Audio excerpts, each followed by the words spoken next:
Network marketing বিজনেসে সবচেয়ে বড় চ্যালেঞ্জ কোনটা? সবচেয়ে বড় চ্যালেঞ্জ হচ্ছে রিজেকশন।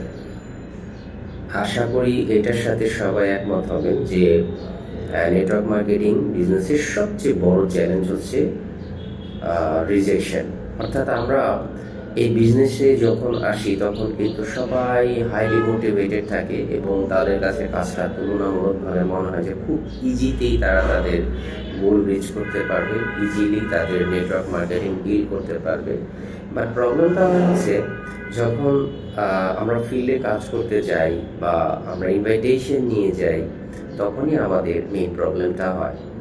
কারণ এই বিজনেসটা এখনও মিশ্র প্রতিক্রিয়ার business, misunderstanding business, especially Asian কান্ট্রিগুলোতে। বাট আমরা যদি ফার্স্ট ওয়ার্ল্ড কান্ট্রিগুলোর দিকে দেখি তাহলে কিন্তু নেটওয়ার্ক মার্কেটিং বিজনেস অনেকটাই ডেভেলপ।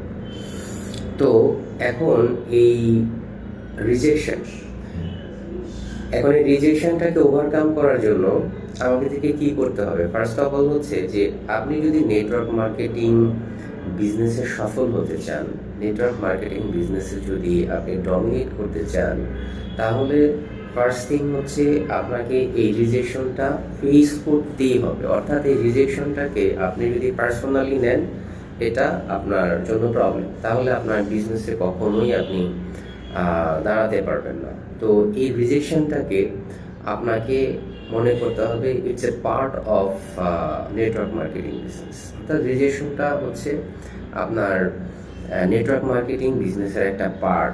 যখন আপনি এটাকে একটা পার্ট হিসেবে নেবেন, নেটওয়ার্ক মার্কেটিংয়ের বিজনেসের অংশ হিসেবে যখন আপনি রিজেকশনকে নেবেন, তখন কিন্তু আপনি এইখানে এই চ্যালেঞ্জটাকে ওভারকাম করতে পারবেন। আর যখনই আপনি পার্সোনালি নেবেন, তখন কিন্তু আপনার বিজনেস কখনোই দাঁড়াবে না। কারণ স্ট্যাটিস্টিক্সে দেখা যায় যে নেটওয়ার্ক মার্কেটিং বিজনেসে স্পেশালি যারা ঝরে পড়ে, যারা সার্ভাইভ করতে পারে না বা যারা টিকে থাকতে পারে না, তারা মেইনলি হচ্ছে এই রিজেকশনটাকে তারা ফেস করতে পারে না, ওভারকাম করতে পারে না।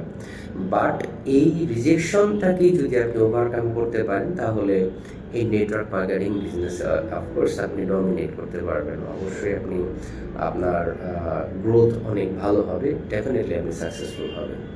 এখন দেখেন যে rejection according to direct selling association, অর্থাৎ ডাইরেক্ট সেলিং অ্যাসোসিয়েশনের মতেও মানে আপনার এখানে যদি আপনার 10:1 বলা হচ্ছে, 10:1 মানে আপনি 10 জনকে ইনভাইট করবেন আপনার এই বিজনেসের জন্য।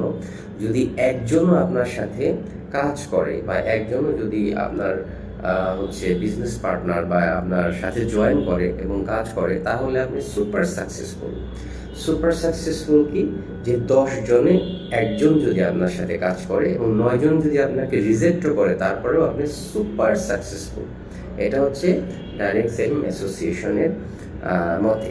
তাহলে দেখেন যে আপনি যদি সুপার সাকসেসফুল না হয়ে মোটামুটিও সাকসেসফুল হতে চান, তাহলে দেখা গেল যে 20 জনে যদি আপনার একজন কাজ করে, তাহলে কিন্তু আপনি সাকসেসফুল। এখন প্রশ্ন হচ্ছে যে আপনি যে 20 জনের কাছে রিজেক্ট হওয়ার পরেও আপনি যে 21 নাম্বার ব্যক্তির কাছে যাবেন কিনা, এইটা কিন্তু আপনার হচ্ছে প্রশ্ন, যে আসলে 21 নাম্বার ব্যক্তির কাছে আপনি যাবেন কিনা। অনেক ক্ষেত্রেই কিন্তু আমরা যাই না, কারণ আমরা চেষ্টা করি যে প্রথমত নিজে জয়েন করার পরে কিছু মানুষকে জয়েন করাই।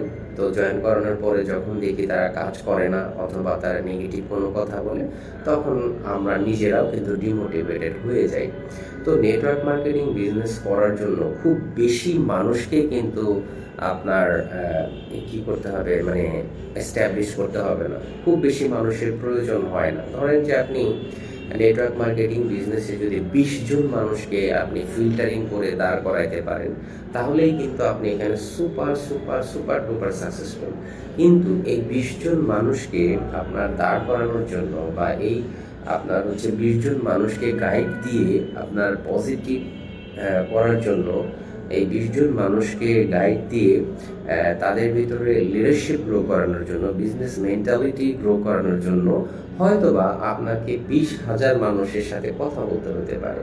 এই 20,000 মানুষের সাথে কথা বলার মানসিকতা, 20,000 মানুষের সাথে কথা বলার যে ধৈর্য সেইটা যদি আপনার থাকে তাহলে তো আপনি আনস্টপেবল, তাই না? তাহলে দেখেন যে 20 জন মানুষ দিয়েই কিন্তু আপনি সুপার ডুপার সাকসেসফুল হতে পারছেন। বাট এই 20 জন মানুষকে ফিল্টারিং করে বের করার জন্য হয়তো 20,000 মানুষের সাথে আপনি কথা বলতে হবে। তাহলে আপনার রিজেকশনের পরিমাণ কি পরিমাণ? অনেক হিউজ পরিমাণে আপনাকে রিজেক্ট হইতে হবে। তাহলে আপনাকে মনে করতে হবে those who want to succeed in network marketing business, এটাকে মনেই করতে হবে rejection is a part of network marketing business. এটাকে কখনোই পার্সোনালি নেওয়া যাবে না, এটাকে সবসময় নিতে হবে একটা বিজনেসের পার্ট হিসেবে। তাহলেই কেবল আপনি এই বিজনেসে টিকে থাকতে পারবেন এবং অবশ্যই সাকসেসফুল হবেন।